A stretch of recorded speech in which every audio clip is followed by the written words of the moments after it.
You're watching Business Nigeria, still on the inflation, in Nigeria's inflation, with the rates now at 15.10% and food prices easing. Group Chief Executive Officer of Kari Asset Management Limited, Johnson Chukwu, is our guest on the show. Welcome, Johnson Chukwu, on this program. Thank you for having me. Good afternoon. Good afternoon. So, let's just head straight into it now. The National Bureau of Statistics says inflation has dropped to 15.10% now, with food prices crashing. But many Nigerians say they are not feeling any relief. Is this data out of sync with reality? Well, I won't say it's out of sync with reality, but the key thing we must bear in mind that household income has not increased. You are talking about an inflation rate of 15.1% in January. January last year was adjusted, the adjusted figure was about 27.6%. So if you add those two, you are talking of in the region of 43% as the increase in average price over the past 24 months. So if your income has not increased by that rate, then your household purchasing power would have diminished. So even if you take the 12-month average increase in food price in all item inflation, that is 15.15%, then it then means that for you to not feel the impact of 15.1% inflation rate, your income must have increased above 15.1%. And many households have not witnessed increase in their household income. So that's why if your income has remained stagnant, then it simply means you can only afford about 85% of what you used to afford by January last year. So that's the situation, and that's why most households are saying, look, we really don't understand this concept that inflation is decelerating. But the reality is that prices are increasing, but increasing at lower rates. So the report describes a sharp drop in food inflation. Is this genuinely structural or just seasonal harvest effects? I think it goes beyond seasonal harvest effect. Anybody who is deep into the Nigerian economy will realize that when the federal government removed, allow for importation of certain food items, including cereals, and imposed zero duty on such importation, what we are now witnessing is a landing cost of imported food items are lower than the farm cost of producing those food items in the country. So local farmers are struggling to sell their food items, food produce at levels that can even still make profit. And that's why you are seeing precipitous decline in food prices. If you even look at food inflation, you've observed that food inflation month on month, we saw a negative growth, which means we are talking of deflation, not disinflation this time around. Deflation, that the average prices are dropping. And that's what's happening in food prices. If you look at imported food items, you saw that month on month, for the month of January, that is between the price in December and the price in January, that average prices dropped by about 6%. So that means that there is a gradual reduction in the price of food items. So we're witnessing deflation, not disinflation this time around. Deflation, prices are dropping. And so if you say a food inflation of about 8.89%, it's in tandem with what the realities are, because we relate with, in the nature of my business, we relate with including farmers. And we know that farmers are saying, look, we can't even harvest the food we produce and bring them to the market and still make profit. We're making losses. So, and because we don't have storage capabilities in this country, so they are compelled to sell even at below their cost. And that's why we saw a food inflation of 8.89% in the month of January. So could weak consumer demand rather than improved supply be driving prices down as well? Well, it goes beyond consumer demand. Of course, we have already said that average households have seen erosion in the household purchasing power. They can only afford about 85% of what they afforded in January 2025. So we are seeing consistent still depreciation in average household income. So that means on average, households will be demanded for less than what they used to demand, what they demanded same time last year. But having said that, the major compelling factor is we are seeing supply outweigh demand, and supply coming from outside the country. So we are seeing imported food items driving down even the price of locally produced food items. So it's a case where supply is actually higher than demand, and because the production cannot be stored. Look at the items that have accounted for the decline in food prices. Things like water yam. These are food produce that we don't have storage capacity. So as they're harvested, they have to be sold. And that's why we can't just say it's a case of demand. There's a demand portion of it, but the greater factor is supply. So how much of this decline is due to base effect from last year's high inflation numbers?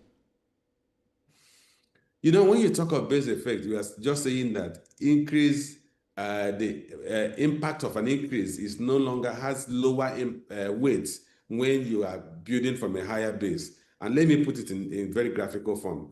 If, for instance, you started with a base of 100, and then you have an increase of 25 naira above 100, it becomes 25% inflation rate. If you are saying increase of 25 naira on 100, it becomes 25 naira, 25% increase. If you have another 25%, 25 naira increase to 150, it is now 25 over 125, which now gives you 20%. So you are seeing that inflation, the first one, when you had 25 naira increase, was 25% inflation. But because the base has increased to a higher base, the additional increment of the same amount gives you a lower inflation rate. So you're now saying that I had a 25 naira increase from 100 naira, and then I was talking of the 5% inflation rate. I have another 25 naira increase on 125 naira, and I'm now talking of a 20% inflation rate. So that's what you call the base effect. So in effect, as the higher the base is, the lower the impact or the lower the proportion of increment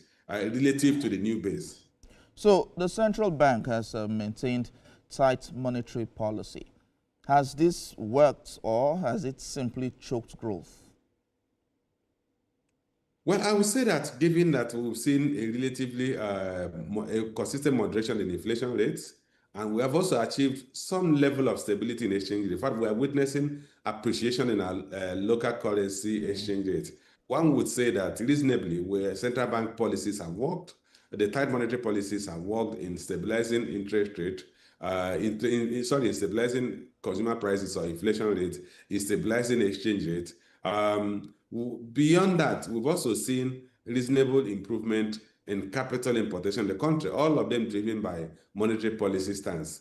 The tight monetary policies offering higher interest rates to suck up liquidity from the system and reduce the amount available for transaction purposes. So one would say it has reasonably worked. The central bankers should be given a pass mark for using monetary policy tools to achieve macroeconomic stability.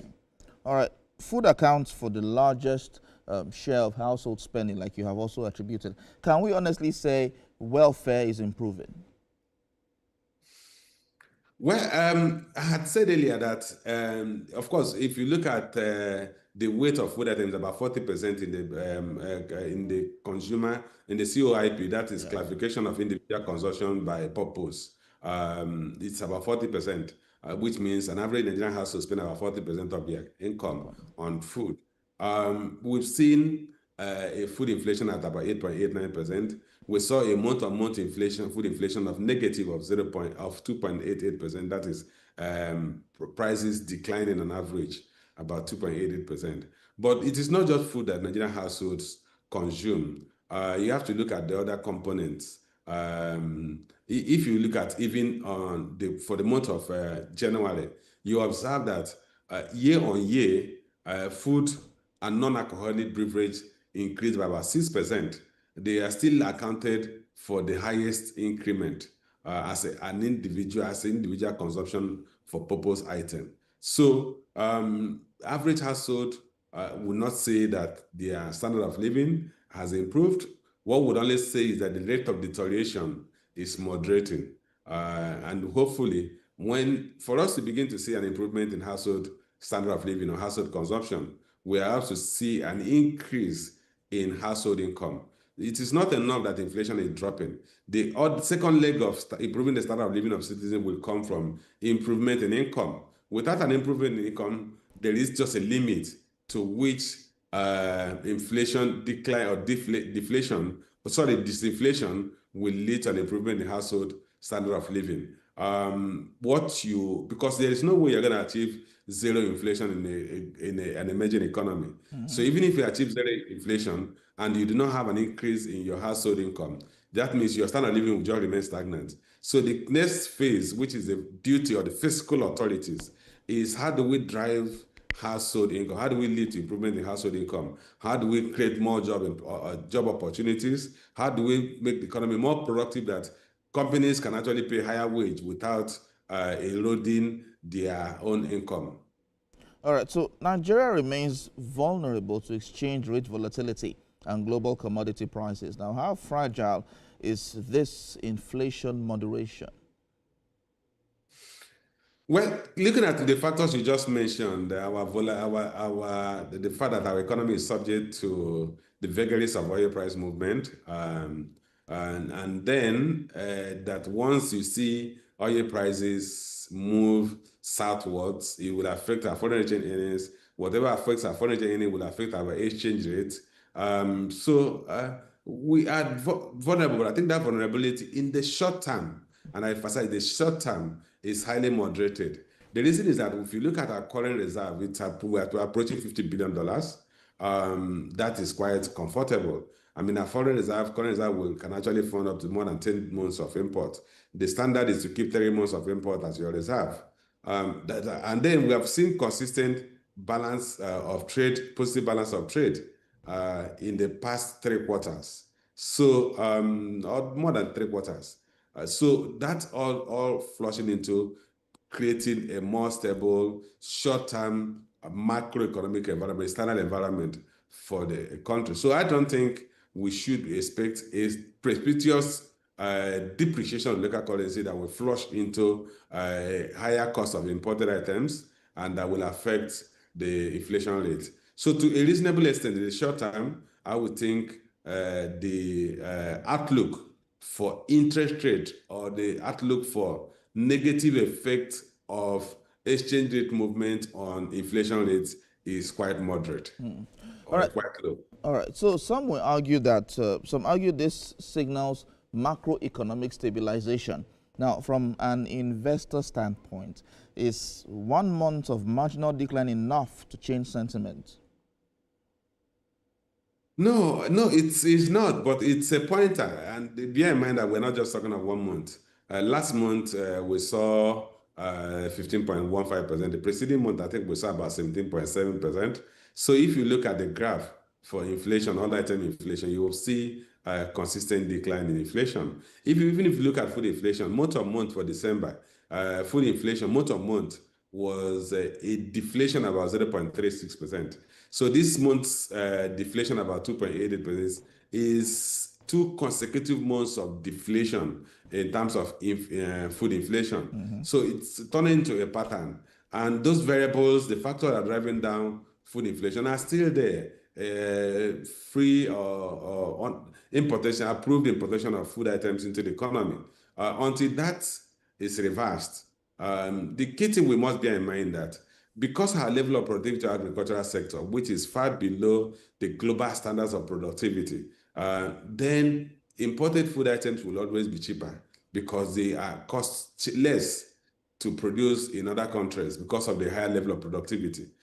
So until we find or the government finds some level of balance where maybe some level of duty will be imposed on those imported food items or quota imposed on what is imported to make sure they do not negatively affect local production. Because in the long run, if you discourage farmers from farming or cultivating those items and they leave farming to other things, at some point you will need them back. And anytime you shut the window to importation, you're going to have very high food inflation rates. And that thing we must bear in mind that we also need to address the issue of insecurity that has constrained food production in major food belts of the country, which is one of the reasons why that encourage the government to open the borders for food importation. So that when we close down these borders, food production in the local environment should be strong enough to offset whatever we're shutting out from importation.